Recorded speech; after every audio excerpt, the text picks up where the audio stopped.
ಸುದ್ದಿಸಾಕ್ಷಿ news ಚಾನಲ್ಗೆ ಸ್ವಾಗತ.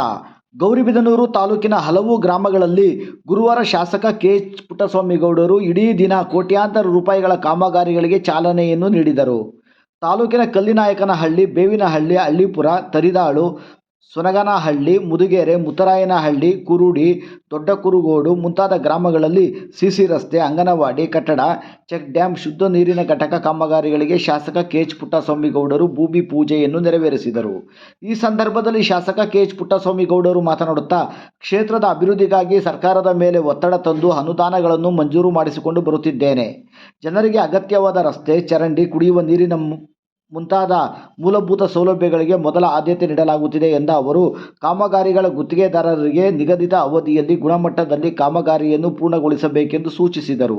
ಈ ಸಂದರ್ಭದಲ್ಲಿ ಕೋಚಿಮಲ್ ನಿರ್ದೇಶಕರಾದ ಜೆ. ಕಾಂತರಾಜು, ಮುಖಂಡರಾದ ಬಿ.ವಿ. ಗೋಪಿನಾಥ್, ಲಕ್ಷ್ಮಣರಾವ್, ಜಾಮೀನ್ ರಾಜ, ಅಬ್ದುಲ್ಲಾ, ಲಿಂಗಪ್ಪ, ವಕೀಲ ರಂಗರಾಜು, ಗಂಗಾಧರಪ್ಪ, ಲಕ್ಷ್ಮೀನಾರಾಯಣ ಪಟೇಲ್, ಸೋಮಶೇಖರ್ ರೆಡ್ಡಿ ಹಾಗೂ ಇನ್ನಿತರರು ಈ ಸಂದರ್ಭದಲ್ಲಿ ಉಪಸ್ಥಿತರಿದ್ದರು.